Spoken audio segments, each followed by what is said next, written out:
Questionable. That's the word. Questionable. As of Wednesday evening, both Jalil Farouk and Deion Burks are questionable for Saturday's game against Missouri. I'm Parker Thune. That's Jesse Crittenden. This is Quick Slants here on the OU Insider YouTube channel. And for the first time, there is serious optimism, Jesse, that not one, but both of those guys will return this weekend in Columbia. The greater issue, though, is that this is the longest availability report I've ever seen. I'm taking another look at it right now just to kind of digest it all. You have, beyond the obvious, we know Jaden Gibson, Nick Anderson, Andrew Anthony, Gentry Williams, Kendall Dolby, Garen Hatchett, Jacob Sexton. All those guys were very obviously out, and they've been out. Uh, Jake Taylor is already ruled out for this game. Javante Barnes is questionable. Gavin Sawchuk is questionable. PJ is questionable. Josh Bates is questionable. Michael Tarquin is also questionable, and Ethan Downs is probable. 14 players on this availability report, Jesse. 14. Nope, I miscounted. 16. I'm stupid. 16 players on this availability report. This is a sign of the times for Oklahoma. You want something that kind of sums up the 2024 season? This would be it. Yeah, I think you're going to be forgiven if you don't know the exact number of of people on the availability report at first glance. I joked with you before we started recording that I think every week OU is setting new records that will never be broken for the longest availability report. Um, Obviously, Jalil Farouk and Deion Burks are the story here. It's notable for Jalil Farouk, obviously, because this is the first time he's been listed as questionable on this availability report. Obviously, he hasn't played since week one. Parker, I believe this weekend will mark 11 weeks since that injury. It's 10 weeks or 11 weeks. That injury was on August 30th. So obviously that is notable. And then for Deion Burks, this isn't the first time we've seen him listed as questionable on the availability report. He was very notably a game time decision for that South Carolina game, and then obviously wasn't able to go. Those are gonna be the things to monitor. Parker, it is pretty interesting to see Javante Barnes, to see PJ Adibara. To see a couple of these guys on the report now. I don't know if there's real concern about Javante Barnes, but we've seen how important he's become to this offense over the last couple of weeks. Obviously, that's notable. And now we know this for a fact, Parker. OU will be down two starting offensive linemen this weekend. So it's a notable injury report. Boy, do the Sooners need Michael Tarquin, because otherwise their starting tackles in all likelihood are going to be Logan Howland and Spencer Brown. Nothing against those two individuals, but naturally, hearing that does not inspire a ton of confidence for the average Sooner football fan. What is it going to mean to this offense to get Jalil Farouk and Deion Burks back? And with the expectation that Brady Cook does not play this weekend, which seems to be the thought in Vegas and the prevailing notion elsewhere, is it as simple as you get Jalil Farouk and Deion Burks back, you're winning this football game because it's Drew Pine on the other side? It can be kind of that simple, and their return is really big for a couple of reasons. I mean, one, it's Jalil Farouk, your longest tenured receiver, and has the biggest history of production at receiver for OU. And then Deion Burks is a guy that, Parker, despite being out the last 5 games, is still second on the team in receptions with 26. If that tells you how much of an impact he had the first 4 weeks of the year and how much this offense needs him. But adding to the fact, Parker, that this is a pretty stout passing defense for Missouri. They're 10th in the country in passing yards allowed. They're 9th in the country in passing plays of 20 yards or more allowed. They've only allowed 18 on the season. So if you go into this weekend shorthanded, like you've been at receiver for the entire year, that's just a tall task for this group of receivers to generate anything down the field. But you throw in Jalil Farouk and Deion Burks.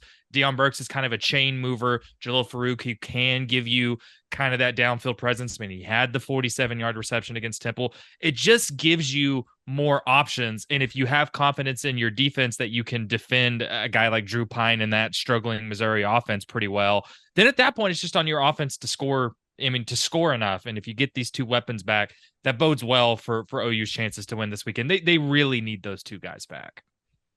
Here's something for you, Jesse. Jacoby Johnson played 40 snaps last week at cornerback. It would appear that the brief wide receiver experiment is going the way of, I don't know, what's something that has been effectively retired in society. Uh, the phone booth. There you go. It's going the way of the phone booth. Jacoby Johnson looks like he's going to go back to playing primarily and or exclusively defensive back, which seems pretty necessary given that Kenai Walker and Des Malone have not really provided the Sooners with a consistent solution there opposite Eli Bowen. Yeah, and here's the thing. I mean, it's not just that Jacoby played a season high 40 snaps, but I noted this to Brian on the Oklahoma drill. He played more snaps than Woody Washington, Kenai Walker, and Des Malone combined against Maine. Now, you can look at that and say, maybe it's just the main game. Those other guys are more of your veteran guys. Maybe you don't want to utilize them. But Parker, Jacoby Johnson led the defense in snaps and total snaps of every player. And I do think when you combine that with him lining up next to a guy like Eli Bowen, that's I think there's something to that. I think there's real stock in that. I think that's a look they like. And to be honest, those other three guys, I mean, Woody's been playing a lot of cheetah, but Kenai Walker and Des Malone just have not done enough to earn the benefit of the doubt when it comes to the majority of the reps there. Now, it is interesting that Jacoby Johnson still played 2 snaps on offense. And when I asked Brent Venables on Tuesday, he obviously said he's going to play the majority of his snaps at defense, but it doesn't sound like he's completely done with the offense. So it's going to be interesting to see what that looks like. But it's more notable that he played so many snaps. He has seen a slight uptick in snaps on defense. I'll be curious to see if that's the look they roll out on the road against against an SEC opponent. It's one thing to do it against Maine, another thing to do it on the road in Missouri. 0 catches for Jacoby Johnson to this point. He has officially been categorized as a receiver, well, DB slash receiver. He's officially been repping on offense for 5 games now. Still 0 receptions. He's been doing cardio every time he's on the field with the offense. You brought up Cheetah. That's an interesting situation right now for Oklahoma because Kendall Dolby is out for the year. That's been the case for a while. He's going to come back in 2025. He's going to immediately reprise his role as Oklahoma's starting cheetah, and a dang good one at that. But it's become increasingly clear in recent weeks that the Sooners are struggling to find a consistent every down answer there. You've started to see more Woody Washington. You've started to see less Sammy Omasigo. We haven't seen a ton of Dasan McCullough there, but obviously he's a guy that has experience playing at that spot. What do you think the answer is for this team down the stretch? Yeah, it's it's a good question. For one, I really think in all of this, Kendall Dolby deserves a shout out, man. I mean, as a transfer from NEO, I don't know if anybody would have expected him to have had the impact he had at Oklahoma. I mean, he was arguably the most consistent defensive player through the first 4 weeks, and replacing him has not been easy. We saw a lot of Sammy Omasigo in the first couple of weeks after Kendall Dolby went out. His snaps have kind of been on the decline the last couple of weeks. Dasan McCullough has gotten some time there, although it's notable. Dasan McCullough was not working a lot at Cheetah during the spring and during fall camp before that injury. He was working a lot more at will linebacker. I think that's the place they wanted him to be. If he has seen some more Cheetah over the last couple of weeks, it has been out of necessity. And then you throw in a guy like Woody Washington, who's really more of a cornerback. They're trying to throw a bunch of different looks at Cheetah. When you've got someone like Sammy, who is more of a traditional linebacker, then you throw in someone like Dasan that started as an edge rusher, does kind of play more like a linebacker than someone like Woody. Parker, I don't know about you. I thought it was pretty interesting to see Jaden Hardy get some snaps at Cheetah against Maine. Not just because it's a true freshman getting them, but Parker, he was playing that in the first half. It was early. It wasn't in the non-competitive portion. It was real. And it hasn't been talked about a ton. I think just because it's been cameos here and there. But Maine wasn't the first that we have seen of Jaden Hardy at Cheetah. He has begun to work his way onto the field more and more for this program. Now, obviously, they love what he brings to the table. Having watched him in high school, I can attest the fact that, like, if there is another Kendall Dolby on this roster right now, it is Jaden Hardy because he plays bigger than his listed size. He's a willing run defender.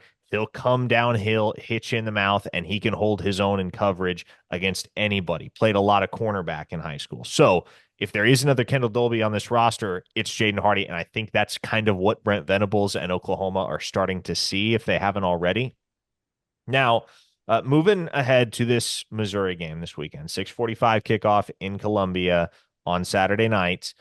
One good vibe, one concern for you as the Sooners get ready to do battle with Mizzou for the first time since 2010, 2011, the old Big 2011. 12 days. Yep, 2011.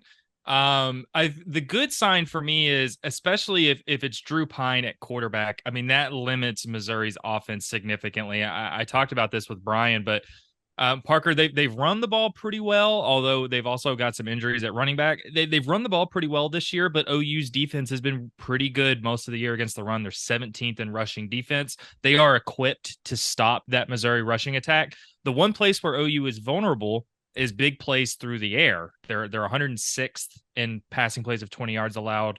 If it's Drew Pine back there, that you just don't have to worry about that as much. I think you can afford to generate some pressure in the backfield. You can afford to kind of pin your ears back, go after Drew Pine, and not necessarily be worried about him hurting you down the field. Not to mention, this is a Missouri offensive line that it's not bad, but I mean, they gave up 6 sacks to Texas A&M. They gave up 5 sacks to Auburn. So there is some track record that you can get pressure there. That's a good thing. The bad thing for me, or the one thing that I'm worried about if I'm Oklahoma, is you can't throw your opponents just haven't thrown the ball very well against Missouri this year. I mentioned it earlier, but they haven't allowed explosive passing plays. The one place where they're vulnerable is the running game. So OU's going to need to do what they've done the last couple of games, run the ball really well. If they can't, and you put pressure on Jackson Arnold to complete some throws down the field, that's just a tougher task. So if there's a worry, it's if OU has to lean on its passing game, if the running game doesn't get going, are they going to be able to be effective moving the ball, even if Farouk and Burks come back? So that would be my concern. Yeah, and I'll say this. Jackson Arnold is playing the best ball that we have seen from Jackson Arnold in his OU career over these last couple of weeks. Now, does that trend continue? Does that trend hold up? You can't necessarily count on it, but no doubt what you have seen from Arnold against Ole Miss and then last week against Maine provides reason for optimism that he's hitting his stride as the season reaches its closing stretch. Missouri, then another bye for the Sooners. Then they get Alabama at home and LSU on the road. And we will have you covered every step of the way at OUinsider.com. Tap in there already. Or I'm sorry, tap in there if you haven't already. It's only going to cost you a few bucks a month. Trust me, it's going to be worth your while. Check it out. You'll stay around. Guarantee it. Otherwise, if that isn't your particular brand of vodka, as Danny Ocean once said, then hey, subscribe to this channel. Click the button down low. That is not going to sign you up for anything, not going to put you on a mailing list, not going to start charging your credit card. It's completely free, just allows you to stay up to date with everything that we are kicking out on the YouTube channel. It's a drop in the bucket compared to what you're going to get over at OUinsider.com, but still a great deal of information, a great deal of content coming your way on a daily basis. For Jesse Crittenden, I am Parker Thune. We'll see you next week with another installment of Quick Slants.